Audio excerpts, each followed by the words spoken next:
इस चैप्टर की शुरुआत वहीं से होती है। हमें उस लेटर के कुछ वर्ड्स के बारे में बताया जाता है। मेरे फेवरेट यान पर्कस, क्या तुमने कभी प्यार के बारे में सोचा है? मुझे नहीं पता ये किस लिए है। मैं एक नए रिलेशन में हूँ, इसलिए मैंने कुछ महीने पहले मैं अपने सच्चे प्यार से बिछड़ गया, लेकिन मैं हाल ही में इस बारे में बहुत सोच रही हूँ। एमसी उस पेज को हाथ में पकड़ने के बाद परेशान होते हुए अपने मन में कहता है, मुझे एक और फिर से वैसी चीज मिली है या एक और इंसिडेंट होने वाला है। साल के फील्ड असेसमेंट के लिए तुमने एक ऑर्फनेज को चूज किया था और उस दिन तुमने इतनी जोश के साथ लड़ाई की थी। हंटिंग फेस्टिवल के बाद वे एमसी कहने लगता है, हंटर फेस्टिवल के बाद एक फील्ड असेसमेंट होता है। एमसी उस पेज के एक लाइन को पढ़ते हुए अपने मन में कहता है, ओ रुको थोड़ी देर, मैं उस लाइन के बारे में बताया जाता है, इसलिए लापरवाह मत हो जाओ, तुम दूर हो। गॉड्स इस वर्ल्ड के ऊपर हमेशा नजर बनाए रखते हैं।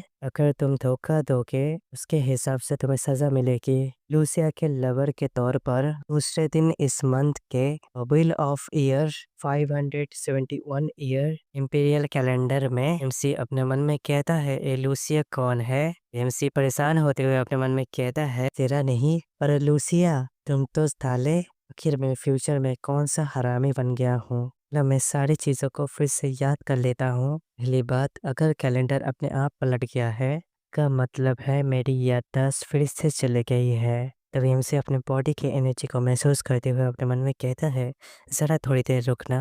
ऐसा लगता है उसने हंटर फेस्टिवल में मेरा इनाम भी ले लिया है। ड्रैगन ब्लड इस दुनिया के सबसे ज़्यादा अच्छी मेडिकल हर्ब में से एक है। मेरे बॉडी के अंदर माना डबल हो चुकी है और बिल्कुल एक झरने की तरह बह रही है। वह एमसी को एक झटका लगता है, रुको आखिर कितना ज़्यादा टाइम बीत चुका है। सीन शिफ्ट होता है, एमसी चर्च के सामने आ जाता है। चर्च की तरफ देखते हुए अपने मन में कहता है, एमिली अब तक जग चुकी होगी।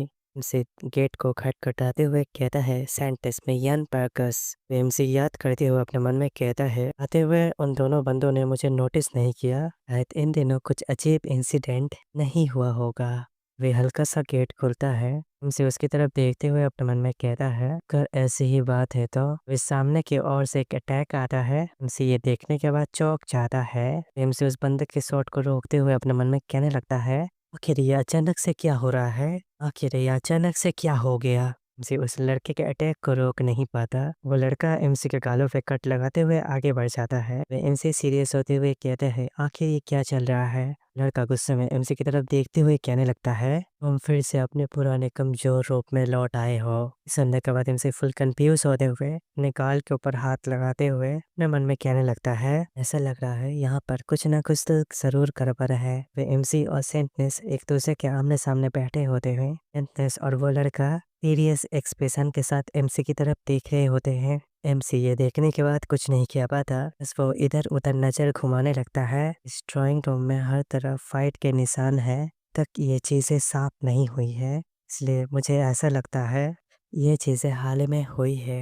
एमसी सेंटेस की फेस की तरफ देखते हुए अपने मन में कहता है, क्या ये सब मैंने किया है? वे सेंटेंस कहती है, तो फिर पिछले हफ्ते क्या हुआ? क्या तुम्हें कुछ भी याद नहीं है? एमसी जवाब देता है, हाँ बिल्कुल। विसेंटेस हंसने लगती है। विसेंटेस उठते हुए कहती है, क्या तुम इस बात के ऊपर मुझे विश्वास दिलाना चाहते हो? एमसी अपने मन में कहता है, हाँ बिल्कुल, ये बिल्कुल सच है। एमसी कहता है, मैं गॉडेस की कसम खाता हूँ, मैं झूठ नहीं बोल रहा हूँ, मुझे कुछ भी याद नहीं है। विसेंटेस कहती है, क्या तुम मुझसे खेल रहे हो? सेंटेस एक इशारा करती हुई कहती है, समझ गया मिस्टर यान, अगर ये सीक्रेट इन्फॉर्मेशन है तो कोई बात नहीं है। कह रहे हो मुझे उस दिन के बाद भूलकर जानकारी दे देनी चाहिए, सच में ये चीज़ कितना ज़रूरी है। एमसी अपने मन में कहता है, सीक्रेट इन्फॉर्मेशन ऑर्गेनाइजेशन ये सब कुछ क्या है? क्या तुम अपने ये डिवाइन पावर से कर सकते हो? वे एक लेटर उड़ते हुए आता है, सीधा टेबल के ऊपर गिरता है। सेंटेस कहती है, ये है वो लिस्ट। वो ऑर्फनेज होली एम्पायर से मदद मिलने के बाद भी आखिर क्यों इतना ज्यादा संघर्ष कर रही है? एमसी ये सुनने के बाद परेशान होते हुए अपने मन में कहता है, आखिर ये मैंने क्यों पूछा? एमसी उस लेटर के बारे में याद करता है। एमसी अपने मन में कहता है, आखिर ऑर्फनेज में क्या? एमसी उन पेजेस को टेबल से उठाते हुए कहता है, इसका अच्छा यूज करूंगा सेंटेस। सेंटेस कहती है, आखिर तुम इसका यूज किस लिए करने जा रहे हो? एमसी कहता है, मुझे नहीं पता। सेंटेस कहती है, हाँ। गुस्सा करने लगती है। सेंटेस गुस्सा करते हुए कहती है, तुम ये कहना चाहते हो मुझे कोई इस बारे में जानने की जरूरत नहीं है। सेंटेस वहां से उठ के जाने लगती है। सेंटेस पीछे घूम के एमसी की तरफ देखते हुए गुस्से में कहती है, जो भी मैंने तुम्हारे ऊपर मर्जी दिखाई है वो सब कुछ बेकार चली गई। मेरा अब यहाँ पे काम पूरा हो चुका है। सेंटनेस वहां से चली जाती है। एमसी सेंटनेस की तरफ देखते हुए एमसी को बहुत सा पसीना आ रहा होता है। फिर एमसी अपने मन में कहने लगता है, आखिर ऐसा क्या हो गया? सेंटनेस मेरे साथ ऐसा बिहेव कर रही है कि सेंटनेस मेरे साथ ऐसा क्यों कर रही है? आखिर क्या हुआ था? वो लड़का एमसी को बुलाता है और एमसी की तरफ देखते हुए कहता है, किसी ने तुम्हारे ऊपर पोजेस कर लिया था क्या? मेरे ऊपर पोजीशन कर दिया था? वो लड़का कहता है, हाँ, तुम्हारी मेमोरीज चली गई थी, इसीलिए सब कुछ समझ में आता है। तुम्हारी आंखें बिल्कुल ही अलग थी। आमतौर पर जितने ताकतवर हो तुम उससे ज्यादा ताकतवर थे। एमसी ये सुनने के बाद अपने मन में कहता है, मैं ज्यादा ताकतवर था? उसने मुझे फाइट करते हुए देखा। एमसी हंसते हुए कहता है, या मैंने इस शहर को तहस नहस किया था? एमसी की बातें सुनने के बाद वो लड़का ये सुनने के बाद कुछ नहीं कहता। फिर वो लड़का उस तरफ इशारा करते हुए कहता है, तुमने मेरे शोल्डर के ऊपर चोट पहुंचाई थी, क्या तुम्हें उस बारे में भी याद नहीं है? सुनने के बाद एमसी बहुत सा नर्वस होते हुए कहता है, हाँ, तुम मुझे बताओ आखिर क्या हुआ था? वो लड़का पहले तो एमसी के फेस की तरफ देखते हुए कहता है, चलो ठीक है, आखिर उस दिन क्या हुआ था मैं तुम्हें बताता हूँ। मुझे नहीं बताता सेंटेंस, और तुम यहाँ पर क्यों आए थे? और मैं जब यहाँ पे आया माहौल पहले ही गर्म हो चुका था। एमसी कहता है, ये यहाँ पर क्यों आया है? वो लड़का एमसी को हेलो कहता है। टेस भी थोड़ा परेशान होते हुए कहती है, मिस्टर यान, मैं आपसे माफी मांगती हूँ, मेरे इस सिचुएशन के हिसाब से हमारे लिए अकेले मिलना मुश्किल है। एमसी सीरियस होते हुए कहता है, मुझे अलाउ कीजिए, मैं डायरेक्टली पॉइंट के ऊपर आ सकूं। या आप मुझे नॉर्दर्न हिस्से की ओर ऑर्फनेज की लोकेशन में फाइनेंशियल इंफॉर्मेशन दे सकती हो?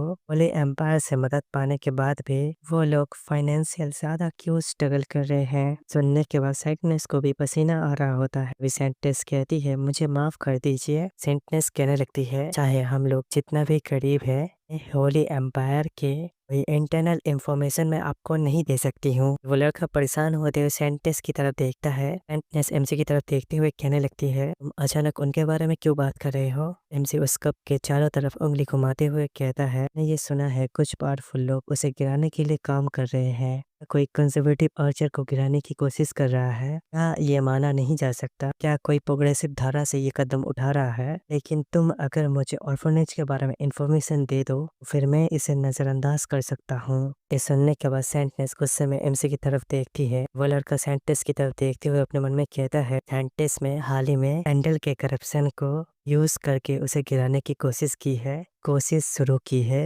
ये तो एक सीक्रेट इन्फॉर्मेशन है, तो फिर यान को ये सब कुछ कैसे पता है? वे एमसी मस्त चाय पी रहा होता है। वो लड़का एमसी की तरफ देखते हुए कहता है, मगर कैसे?